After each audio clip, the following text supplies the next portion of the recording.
নমস্কার, আমি স্বপন পাল। আমার সঙ্গে রয়েছে দীপক চক্রবর্তী। আমাদের আজকের আলোচনার বিষয় আপনারা সবাই অবগত, ভারতবর্ষের ঐতিহ্যবাহী ডুরান্ড টুর্নামেন্ট চলছে। সেই ডুরান্ড কাপে মোহনবাগানের কালকের অনবদ্য জয়। সেই প্রসঙ্গে আমি দীপক চক্রবর্তী মহাশয়কে বিস্তারিত জানাতে বলবো। তো মোহনবাগান এবছরের শুরু থেকেই যেভাবে খেলা শুরু করেছিল, অর্থাৎ লিগ পর্যায়ে যে খেলা স্টার্ট করেছিল, সেখানে মোহনবাগানের ফুল টিম ছিল না, মানে সম্পূর্ণ টিম ছিল না। সবাই কিন্তু এসে পৌঁছায়নি। মোহনবাগানের মোহনবাগানে যারা খেলছিল তারা কিন্তু পুরো সমস্ত প্লেয়াররা কিন্তু এসে পৌঁছায়নি। সে জায়গা থেকে প্রথম ম্যাচ ছিল মোহনবাগানের ডাউনটাউন হিরোজ কাশ্মীরের, তোমরা তো জানো। তার সাথে কোনো রকমে 1 গোলে জয়লাভ করেছে, যদিও বা মোহনবাগানের রিজার্ভ বেঞ্চ নামিয়েছিল সেদিনকে। 1 গোলে জয়লাভ করেছে মোহনবাগান। তা 1 লাখ গোলে জয়লাভ করলেও মোহনবাগান কিন্তু সম্পূর্ণ পয়েন্ট কিন্তু ঘরে তুলেছে। মোহনবাগানের দ্বিতীয় ম্যাচ ছিল ইন্ডিয়ান এয়ারফোর্স, এবং তাদেরকে একেবারে বলতে গেলে 6-0 গোলে উড়িয়ে দিয়েছে। তার কারণ হচ্ছে মোহনবাগানের কিন্তু বেশিরভাগ বিদেশি প্লেয়ারই কিন্তু এসে গিয়েছিল, আর ভারতের প্রতিনিধিত্ব করে এমন প্লেয়াররাও কিন্তু যোগ দিয়েছিল। সেই সুবাদে মোহনবাগান কিন্তু এক কথায় বলতে গেলে ইন্ডিয়ান এয়ারফোর্সকে মানে মাঠে দাঁড়াতেই দেয়নি। 6-0 গোলে জয়লাভ করে মোহনবাগান। এরপর মোহনবাগানের ডার্বি ম্যাচ ছিল যতদূর সম্ভব আগস্টের 18 তারিখ না, কিন্তু অভয়াকাণ্ড আপনারা জানেন। সেদিনকে পর্যাপ্ত পুলিশ না থাকার জন্য বা পর্যাপ্ত সিকিউরিটি না দেওয়ার জন্য সেদিনকে খেলাটা অনুষ্ঠিত হয়নি। যাই হোক, মোহনবাগান ডাইরেক্ট কিন্তু গ্রুপ চ্যাম্পিয়ন হয়ে কোয়ার্টার ফাইনালে পৌঁছে গেছে।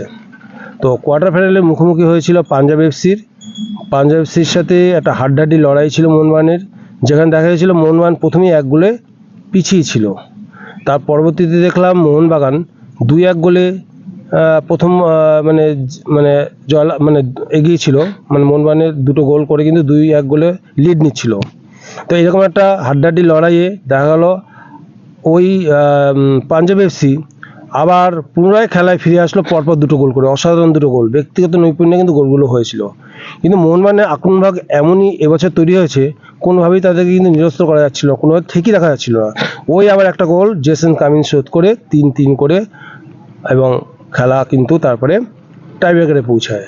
টাইব্রেকারে কিন্তু বিশাল কায়েতের বিশাল হাত মোহনবাগানকে সেমিফাইনালে পৌঁছে দেয়, এবং সেই সেমিফাইনালের খেলা ছিল গতকাল বেঙ্গালুরু এফসির সঙ্গে যুব ভারতী ক্রীড়াঙ্গনে, তাই তো?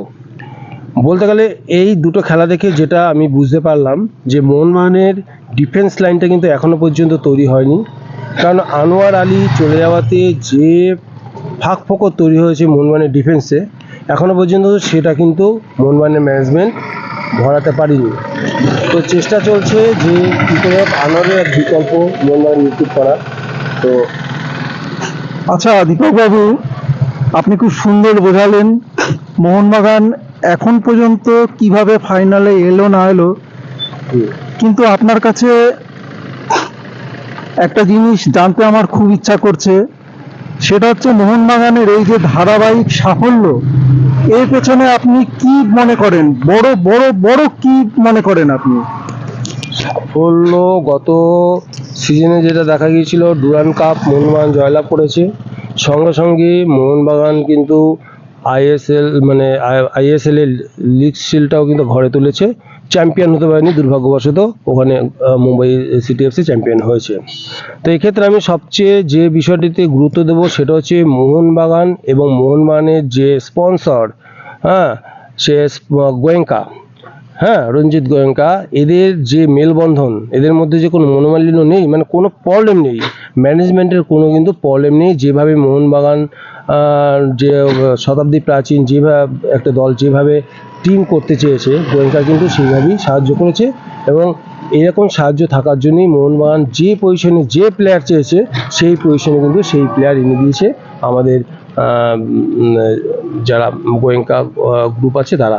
সেই ক্ষেত্রে মোহনবাগান টিমটা তৈরি করতে পেরেছে। আর 2 নম্বর, মোহনবাগান যে রিক্রুটগুলো করেছে সেই রিক্রুটের ম্যাক্সিমাম হচ্ছে ইন্ডিভিজুয়াল ব্রিলিয়েন্সি, মানে হচ্ছে প্রত্যেকটা প্লেয়ার কিন্তু দক্ষতার উপরে। মানে এই মুহূর্তে ভারতবর্ষে যতগুলো টিম আছে তার মধ্যে মোহনবাগান যে প্লেয়ারগুলো সই করিয়েছে বা যে প্লেয়ারকে রিক্রুট করেছে তার প্রত্যেকটা কিন্তু দক্ষতা নিয়ে অর্থাৎ প্রতিভা নিয়ে কিন্তু কোনো প্রশ্ন করা যাবে না, এবং সেই কারণেই মূলত এখন পর্যন্ত মোহনবাগান জিতে চলেছে।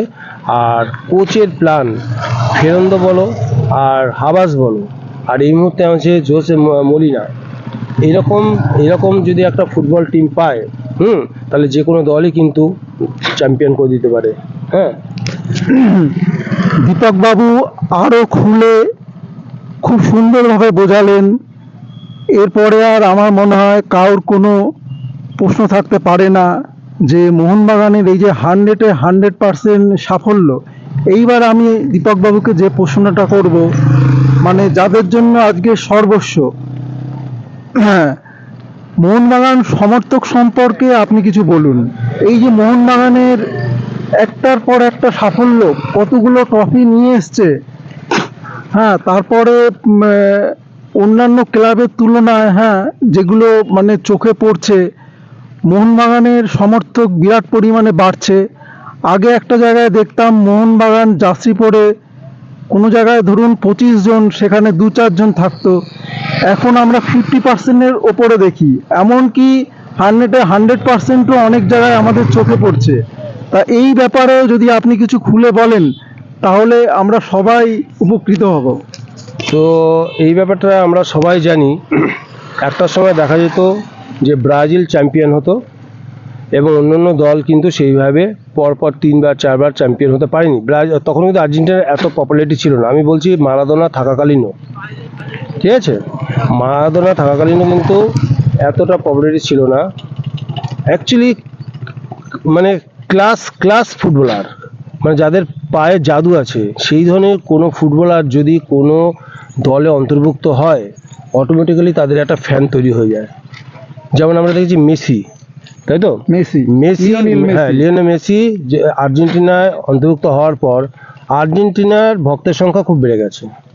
একটা সময় কিন্তু আর্জেন্টিনার এত সাপোর্টার ছিল না। এই মুহূর্তে আমরা যেটা দেখতে পাচ্ছি, আর্জেন্টিনা কিন্তু প্রচুর সমর্থক হয়ে গেছে, কিন্তু সেই সময় আজ থেকে 20 বছর আগেও যদি আমরা দেখি ব্রাজিলের সমর্থন কিন্তু বেশি ছিল। এই মুহূর্তে মোহনবাগানে যেটা দেখা যাচ্ছে, মোহনবাগানে ব্রিলিয়েন্সিতে ভরে গেছে। দিমিত্রি পেট্রোটাস অসাধারণ, এই মুহূর্তে ভারতবর্ষের সেরা বিদেশি। একটা সময় মোহনবাগানে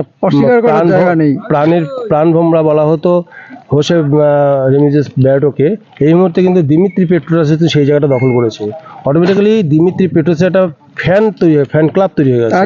2 নম্বর যে ক্লাব পরপর 2বার চ্যাম্পিয়ন হয়, হ্যাঁ, তাদের তো সমর্থক সংখ্যা বাড়বেই। এটা ব্রাজিলের এত সমর্থক কেন হয়েছিল? পরপর চ্যাম্পিয়ন হয়েছিল, সেই কারণে বিশ্বে একটা নাম করেছিল। এই ভারতবর্ষেও কিন্তু মোহনবাগান সেই জায়গাটা দখল করেছে।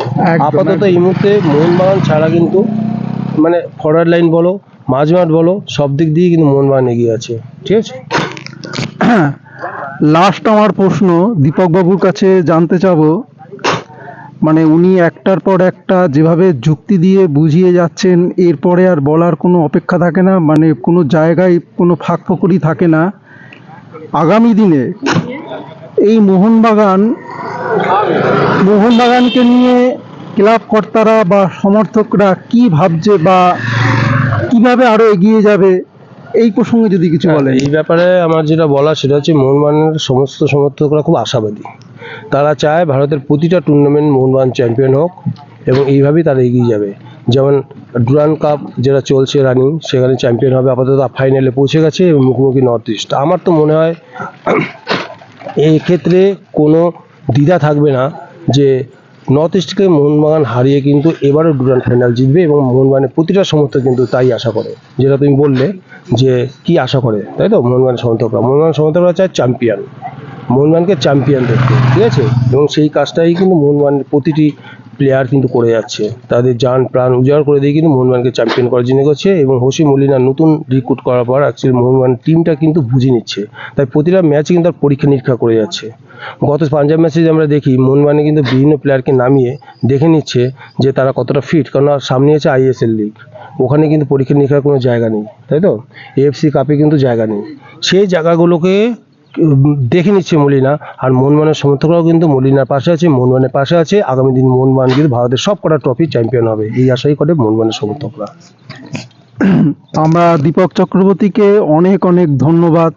সত্যি মানে ওনার এই সমস্ত বক্তব্য শুনে উনি যেভাবে বোঝালেন, উনি ফুটবল একটা সময় খেলতেন, এখনও খেলেন, খুব বড় ফুটবল বিশেষজ্ঞ। আমরা অনেক কিছুই জানতে পারলাম। আগামী দিনে আমরা এরকম আরও অনেক কিছুই জানতে পারবো। ধন্যবাদ। ঠিক আছে, বাই বাই।